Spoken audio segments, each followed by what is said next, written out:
Behind the gilded doors of Buckingham Palace, where crystal chandeliers cast dancing shadows across centuries-old tapestries, the Princess of Wales navigates a culinary minefield that would challenge even the most diplomatic of appetites.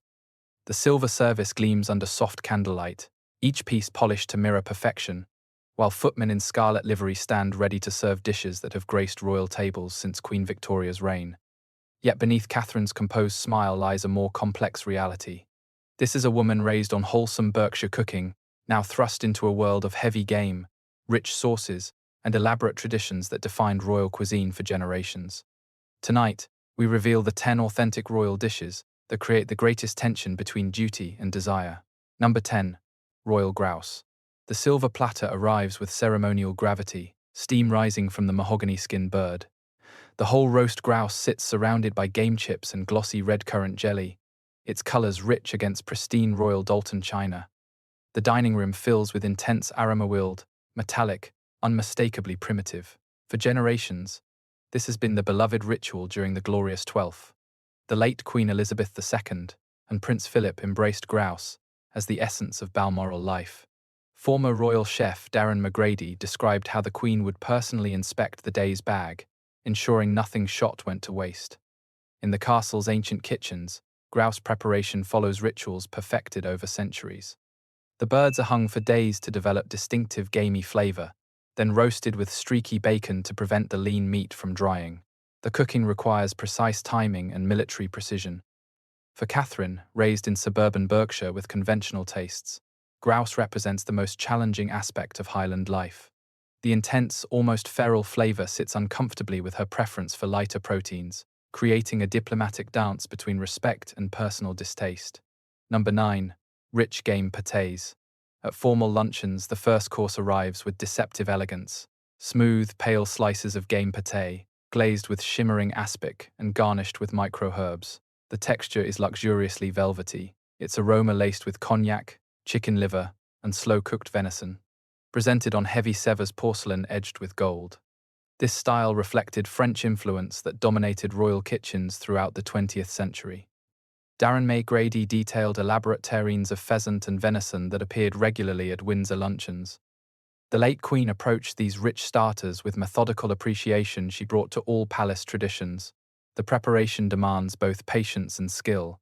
Game livers are soaked overnight to mellow intensity, then sautéed with shallots before being combined with cooked meat, cream, and spirits. The mixture is forced through fine sieves multiple times to achieve signature silky texture. For a princess known to favor grilled chicken salads over organ-based delicacies, these rich starters represent a culinary world she inhabits by necessity rather than choice. The pâté embodies monarchy's historical indulgence, sophisticated, yet emotionally distant from her food philosophy. Number 8. Traditional kedgeree. The morning sideboard at Sandringham presents a Victorian feast, silver chafing dishes gleaming under Norfolk light. At the centerpiece sits kedgeree, and when lifted, fragrant steam escapes smoked haddock, curry spices, and butter, creating an intoxicating blend. The dish glows golden with rice, pale fish flakes, and bright parsley. Kedgeree holds special place in royal breakfast tradition, a colonial legacy Queen Victoria adored. The late Queen kept it in regular rotation during shooting parties when guests needed substantial fuel. William grew up with this rhythm, understanding its place in royal morning rituals. The preparation follows time-honored techniques. Undeed smoked haddock is gently poached in milk until flaking easily. Long-grain rice is cooked pilaf style with onions and curry powder blend. Hard-boiled eggs are quartered over the finished dish with final flourish of parsley and lemon. For Catherine, whose mornings involve fitness and green smoothies, kedgeree represents everything she's moved away from. The dish carries emotional weight beyond caloric, speaks of empire and masculine pursuits rather than contemporary wellness practices she embraces. Number 7. Suet steak and kidney pudding. The arrival creates theatrical moment in the royal dining room. A pale, glistening suet pastry dome sits heavily on serving plate, surrounded by dark, glossy gravy. When cut open, dramatic steam bursts forth, beef stock, ale, onions, and unmistakable mineral tang of kidneys flooding the air with overwhelming heartiness. This substantial pudding was cornerstone of royal comfort food for generations, particularly beloved by King George VII and Queen Mother during rationing years. Even Queen Elizabeth II enjoyed traditional meat puddings on informal family occasions, especially during winter weekends when weather demanded substantial fare. The preparation requires time and skill. Shin of beef and fresh ox kidney are slowly braised with vegetables until tender. Suet pastry made from grated beef fatlines pudding basin. The cooked filling is spooned in, sealed, and steamed for hours until crust becomes light. For Catherine, consistently associated with lean proteins and vegetable-forward meals, confronting such pudding is complex. While she recognizes its heritage, the heavy fat content and organ meat stand in stark contrast to her personal food philosophy and contemporary approach. Number 6. Coronation Chicken Original. The dish appears deceptively benign on Palace buffet. Tender chicken shreds coated in pale yellow sauce that gleams under crystal chandeliers. But the aroma tells different story: mayonnaise, cream, and curry powder creating rich, dense cloud. Garnished with dried apricots, it glows like edible history. Created for Queen Elizabeth II's coronation in 1953, this became instant classic, appearing at garden parties and jubilee celebrations for 7 decades. The late Queen embraced it as symbol of her reign's optimism. William grew up seeing it at family gatherings, understanding its symbolic importance. The preparation combines high-quality mayonnaise with whipped double cream, curry powder, tomato puree, and white wine. Diced apricots are folded through, lending almost dessert-like sweetness. Chilled and garnished, it feeds dozens from enormous silver bowl with pristine presentation. For Catherine, this represents poignant tension between personal taste and institutional loyalty. She understands its historical significance, yet its heavy, sweet richness sits uncomfortably with her preference for fresher, less mayonnaise-laden preparations that celebrate rather than mask ingredients. Number 5. Treacle tart with custard. On winter evenings, dessert arrives with ceremony befitting monarchy's sweet tooth. The treacle tart gleams like molten gold, its glossy surface reflecting fireplace flames. When sliced, filling releases intensely sweet golden syrup, lemon zest, and breadcrumbs. Alongside sits silver custard jug, thick enough to coat spoons. This holds special significance as Prince William's absolute favourite childhood pudding. Darren McGrady recounted making treacle tarts specifically for William at Eton, continuing to appear at Kensington Palace family dinners. The late Queen also maintained fondness for traditional British puddings as essential Sunday elements. The preparation follows palace kitchen generations. Golden syrup is warmed with butter and lemon zest, creating perfect consistency. Fresh breadcrumbs are folded in for structure. The mixture fills pastry cases, baked until setting with slight wobble. Custard uses estate egg yolks and double cream. For Catherine, whose routine involves early exercise and constant photographic scrutiny, such intensely sweet desserts represent calculation over indulgence. While honoring family tradition, her consumption tends toward careful moderation, diplomatic approach maintaining disciplined habits supporting her public role. Number 4. Venison rare. As autumn mist rolls across Scottish Highlands, dining room becomes stage for traditional seasonal ritual. Deep burgundy venison slices rest on warmed plates, lacquered with red wine reduction gleaming like liquid garnets. The aroma is primal iron, juniper, wine, and Highland wilderness essence carried on cool evening air. Prince Philip championed estate game consumption throughout life, viewing it as sustainable practice and land connection. King Charles continues this philosophy, valuing principles of eating what's culled. William grew up comfortable in this world, understanding consuming estate game was both privilege and responsibility. The preparation follows Highland methods refined over centuries.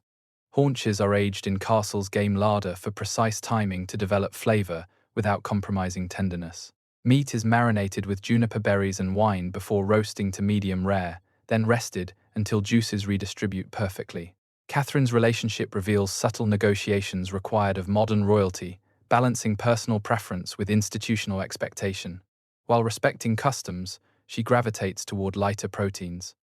The intense, metallic flavour sits uncomfortably with her documented preference for milder preparations and contemporary sensibilities. Number 3. Full English Royal Breakfast.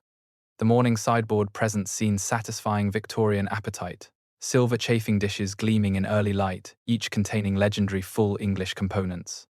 Air fills with overwhelming symphonabacan crackling, sausages browning, black pudding crisping while releasing rich, mineral scent. Eggs fry in foaming butter, yolks like golden suns.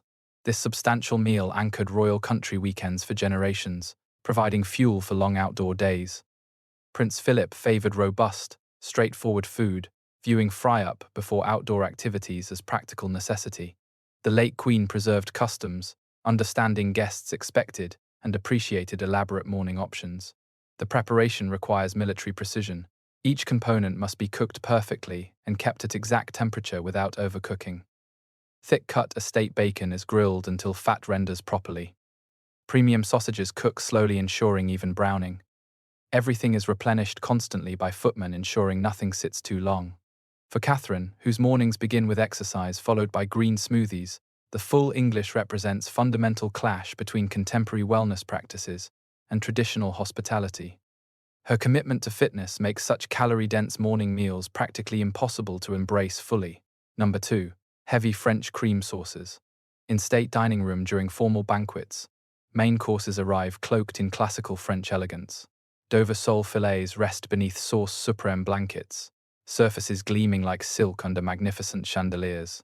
Chicken breasts disappear under velouté enriched with cream and egg yolks, while beef tenderloin is napped with glossy bordelaise. The royal family's French culinary embrace reached zenith during mid-20th century, when state function menus were written entirely in French. Queen Elizabeth II to early reign featured banquets where every course showcased palace chefs trained in classical methods, with sauces requiring separate sauce chefs for proper execution. The creation demands technical precision and considerable patience. Sauce supreme begins with perfect velouté, where butter and flour are cooked to exact consistency before stock is gradually incorporated.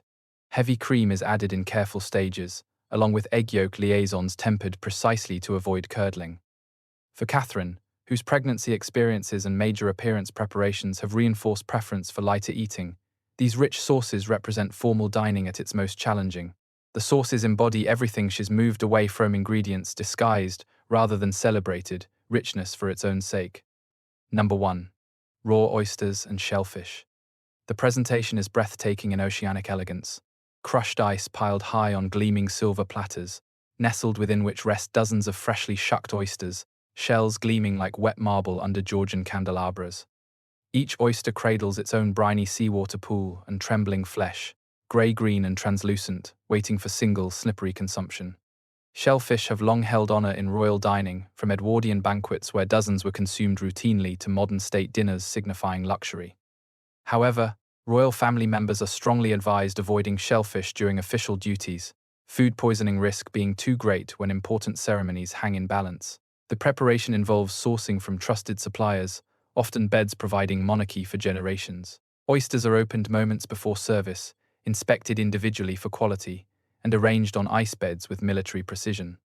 Service requires no cooking, just raw, immediate connection between diner and sea.